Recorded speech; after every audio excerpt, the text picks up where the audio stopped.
ta' dinja bla ġid.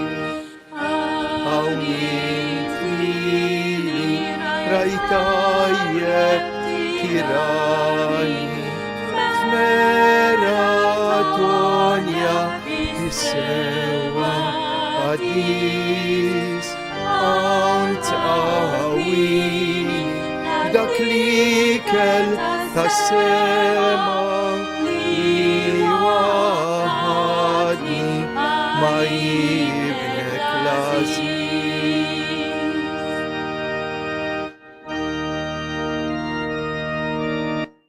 Fl-isem tal-Missieru tal-Iben u tal-Ispiritu Santu, il-grazzja ta' Sidna Ġesu Kristu l-imħabba talla u l-għaqda fl-Ispiritu Santu ħatkun ma'kom il-koll.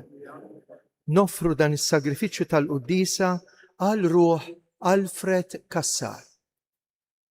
Ħuti, ejjew narfu n-nuqqasijiet tagħna. Int salvazzjoni għal min jittama fik, mulej ħniena. Inti tama ta' min imut fidejk, Kristu ħniena. Int lena tal-qaddisin kollha mulej ħniena. Eħenna li Alla li jista' kollox jaħfrilna dnubietna u jwassalna fil-ħajja ta' dejjem. Nitolbu. Atina mulej li kollna l-biża tal-isem qaddis tiegħek. Imma wkoll li nkunu nħobbu dal-isem. Għax int qatt ma tċaħħad mit-tmexxija tiegħek lil dawk li twettaqhom f'imħabbtek. Bibnek Ġesu Kristu Sidna li hu Alla u li miegħek jgħix wisaltan flimkien mal-Ispiritu Santu għal dejjem ta' dejjem. Amen.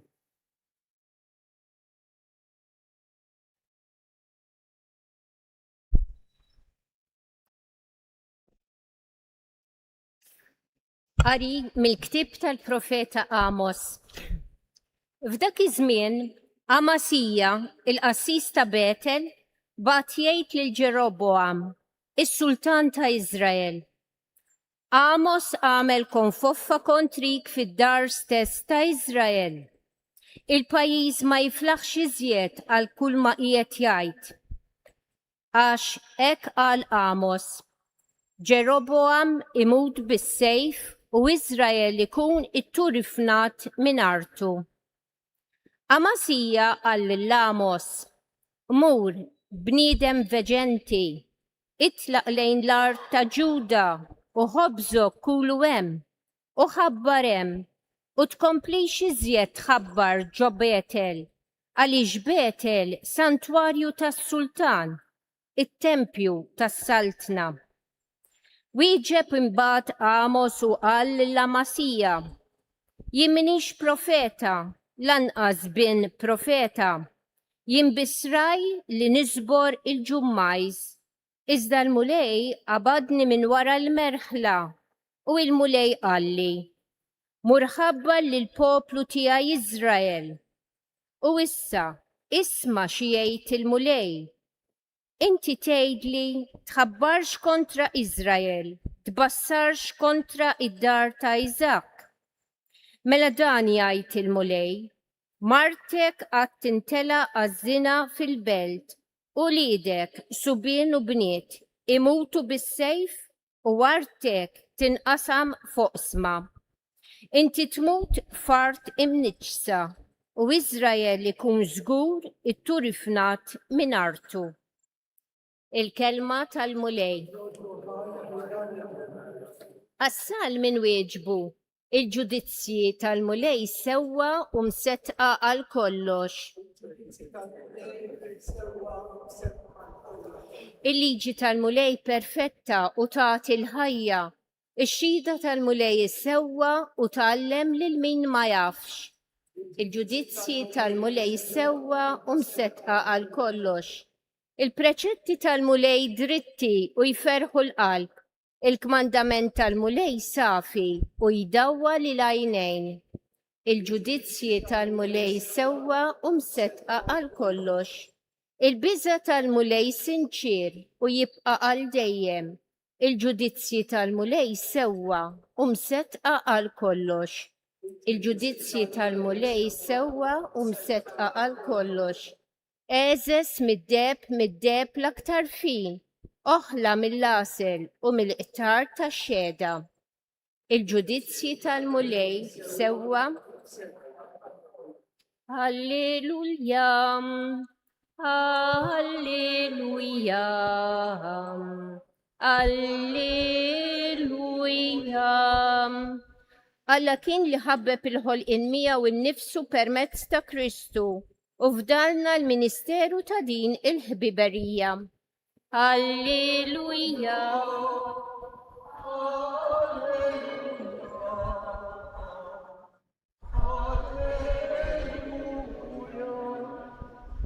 Il-mulej ma'kom.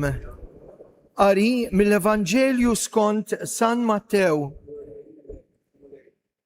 F'dak iż-żmien Ġesu tala f'dajsa, qasam il-baħar u baqa' sejjer fil-belt tiegħu.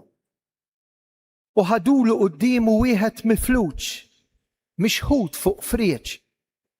Kif ra l-fidi tagħhom, Ġesu qal lill-mifluġ: għamel il-qalb ibni, dnubietek maħfura. Xi wħud mill-kittieba bdew jgħidu fihom infushom da qed jidej. Ġesu għaraf x'kienu qegħdin jaħsbu u qalilhom: imma għaliex qegħdin taħsbu ħażin f'qalbkom? X'inhu leħfef tgħid? Dnubietek maħfura jew tgħid qumu imxi? Mela biex tkunu tafu li bin il-bniedem għandu s-seta li jaħfer id-dnubiet fuq l-art, qal lill-mifluġ: qum, aqbad friexek u mur lejn darek. Dak qam qabad friexu u telaq lejn daru. In-nies meta raw dan beżgħu u qabdu jfaħru l-Alla li ta' din is-seta lill-bnedmin. Il-kelma tal-mulej tifħir lilek Kristu. Qari tal-Evanġelju nittatfu. In-nies qabdu jfaħru lill-Alla għax raw lil min qed jaħfer id-dnub. Hija kwistjoni ta' fejqan din tal-mifluġ. Dar-raġel kien marbut ma' realtà, il-friex li kien iġorru miegħu kuljum. Il-friex li kien juri li dan l-bniedem għandu limitu, għandu djufija, forsi wkoll għandu id-dnubiet. U propju għalhekk li Ġesu meta jeħdulu qudiemu lil dan il-mifluġ kif jgħidilna l-Evanġelista San Mattew, imqanqal mill-fidi ta' dawk in-nies li wasluh jgħidlu dnubietek maħfura. U qabel jgħidlu għamel il-qalb ibni, dnubietek maħfura.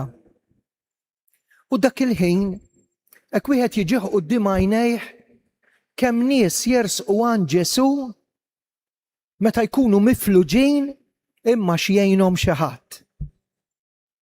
Alla kapaċi jibgħat nies fil-ħajja tagħna li jgħinuna biex naslu għand Alla. Il-Madonna kapaċi tipprovdi anġli kustodji fil-ħajja tagħna li jkollhom isem, kunjom u indirizz li jgħinuna. U dak il-ħin qallu dnubietek maħfura. Ġesu rid jgħidlu jien ikbar mid-dnub tiegħek. Imma n-nies qalu u kieku veru da jaħfar id-dnubiet għax ma fejqux.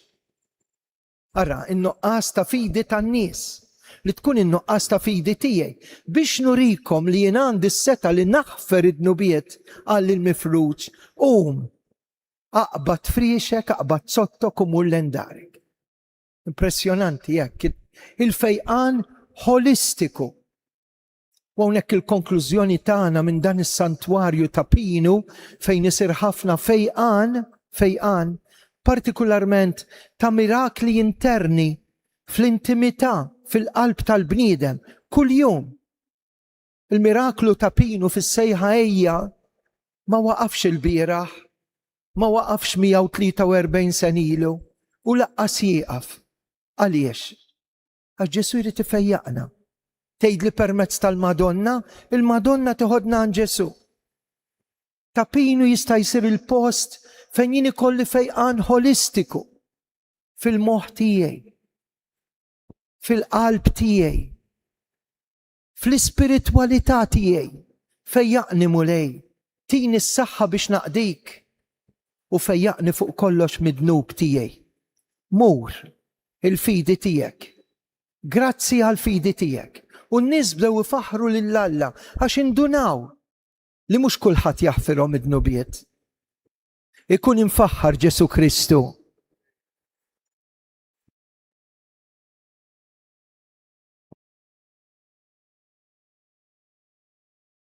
Ejjew issa rresqu lil mulej it-talb u l-intenzjonijiet tagħna. Rajna mill-profeta Amos x'ġara lil Amasja biex imur ixandar kelma tajba. L-ewwel qari llum. Jew nitolbu għal Papa Ljun, l-isqof tagħna Anton, dawk is-saċerdoti li llum qed jiċċelebraw l-anniversarju mill-ordinazzjoni presbiterali tagħhom. Nitolbu ħafna llum għal vokazzjonijiet biex fil-familji tagħna inrawmu ikun hemm skola ta' vokazzjonijiet. Nitolbu il-paċi fid-dinja, il-paċi fil-qlub għal dawk li għadhom ma sabuwiex u l-paċi fil-familji. Nitolbu. Nirringrazzjaw lill-Madonna għal dak kollu li qed tagħmel minn das santwarju għażiż. Kemm nies jiġu jfittxu l-qrar, l-ikbar fejqan li jista' jkollna, li ma norqdux u nqumu miġġildin mal-Madonna, miġġildin ma' Alla, biex il-bambin jatina l-grazzja tal-indiema vera. Nitolbu. L-aħħar talba tista' tkun tiegħek.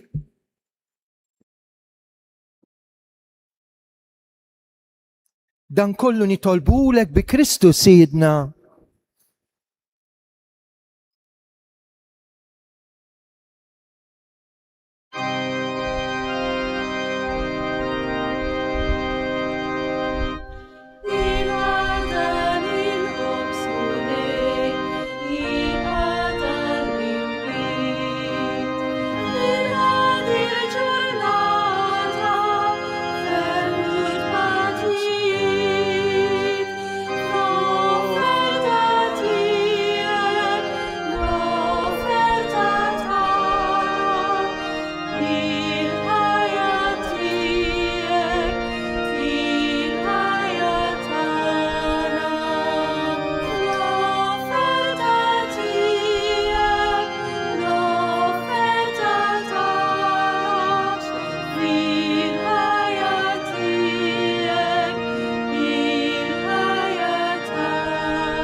Itolbu ħuti biex is-sagrifiċċju tiegħi u tagħkom ikun joġob l-Alla l-Missier li jista' kollox.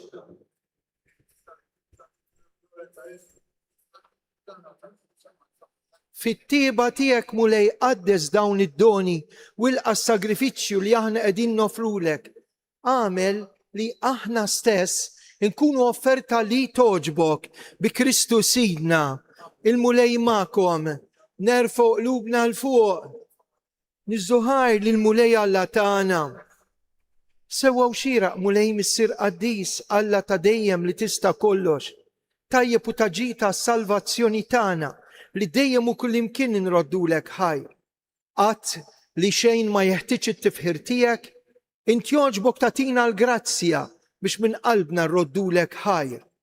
Għax jekk il-ġieħ li natuk ma jżidlek xejn fik innifsek, lilna jiswilna s-salvazzjoni bi Kristus Sidna. Għalhekk mal-anġlu u l-qaddisin infaħruk u bil-qalb intennulek qaddis, qaddis, qaddis.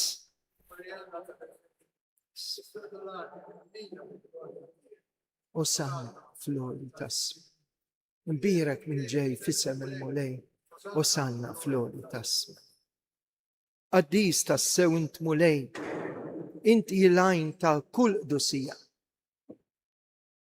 Għaddes għalek nitolbuk dawn l-offerti bil-barka tal-Ispirtu tiegħek biex isiru għalina l-ġisem u d-dem ta' Sidna Ġesu Kristu, li meta kien ser jenata u minn raj ħibati ħajl ħobs, raddi l-ħajr, qasam, tali disċipli tiegħu għal ħudu u kulu l-koll minn dan, għax dan huwa ġismi li jenata għalikom.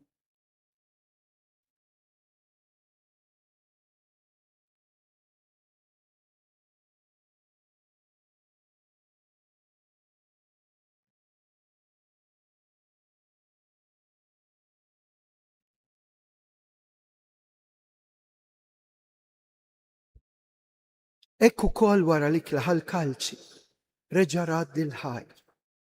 Tali disċipli tiegħu għal ħudu u ixorbu minnu l-kol. Għax dan huwa l-kalċi ta' demmi tal-patt il-ġdid li jibqa' l-dejjem. Id-demm li jixxerret għalikom u għal-bnedmin kollha l-maħfra ta' dnubiet. Għamlu dan tifkira tiegħi.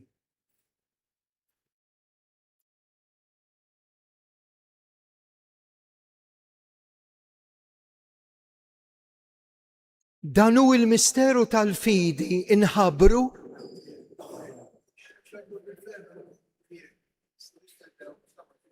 għalhekk aħna u nagħmlu dan b'tifkira tal-mewt u l-qawmien ta' Sidna Ġesu Kristu.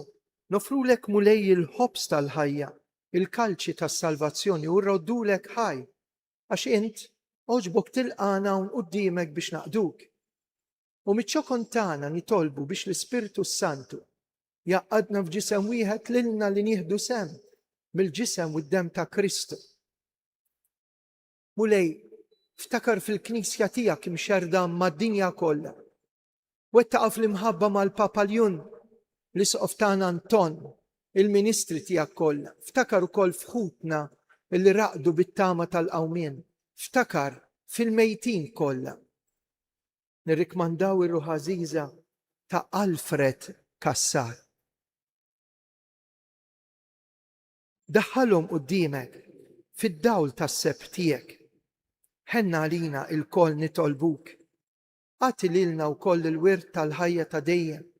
Flimkien mal-Verġin mqazzhom Malla Marija, ma' San Giuseppe, mal-Apostli, San George Preka u l-qaddisin kollha li jgħixu fil-ħbiberja tiegħek sa mill-bidu tad-dinja. Għamel illi magħhom infaħruk u nsebħuk Ġesu Kristu ibnek. Bi Kristu ma' Kristu u fi Kristu jingħata lilek Alla missier li tista' kollox flimkien mal-Ispirtu Santu kull ġeħ kull glorja għal dejjem ta' dejjem. Amen. Hawnhekk għandna l-Ġesu ħaj. U ħanejdulu dak li ġara fil-Vanġelu, x'innejdulu aħfrilna dnubietna, missierna.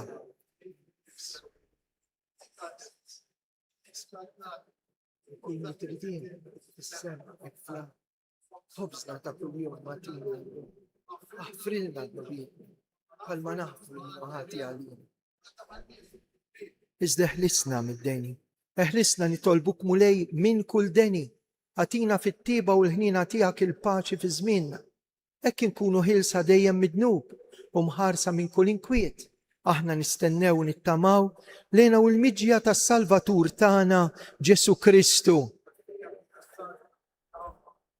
Mulej Ġesu Kristu li qed l-apostli tiegħek inħallilkom isliem, natikom islim tiegħi tħarix lejn dnubietna, ħares lejn il-fidi tal-Knisja tiegħek.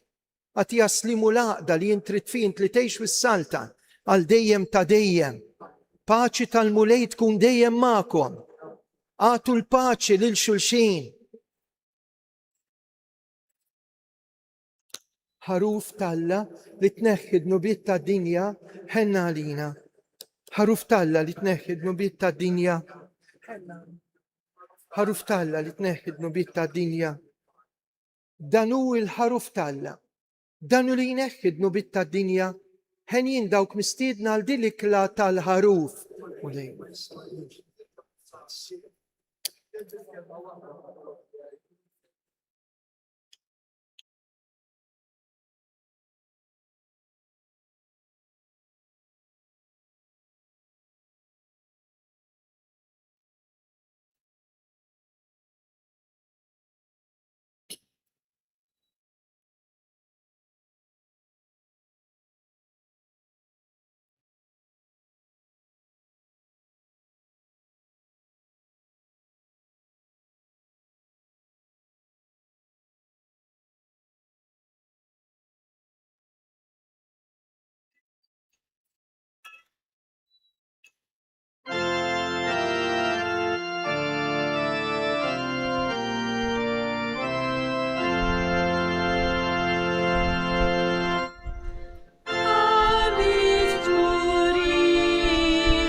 Nitolbu. Taqarbinna mulej bil-ħobs tas sema, miċċokontana nitolbuk.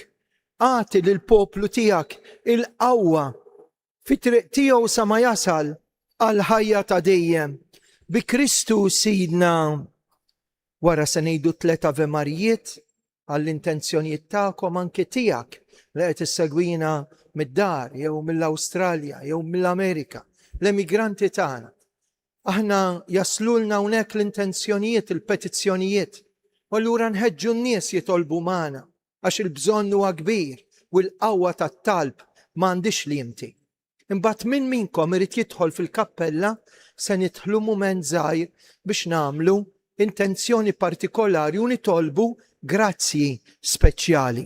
Għada l-ewwel sib tax-xahar fis-sitta ta' flaxija jkun hawn Ġesu espost l-adorazzjoni u namlu ir-rużarju tal-ewwel sibt tax-xahar. Il-mulej magħkom. Iberikkom Alla li jista' kollox, il-Missier, l-Iben u l-Ispirtu Sant. Slima lik Marija, bil-grazzja mimlija, il-mulej miegħek imbirkinti fost in-nisa u imbierek il-frott tal-ġuf tiegħek Ġesu.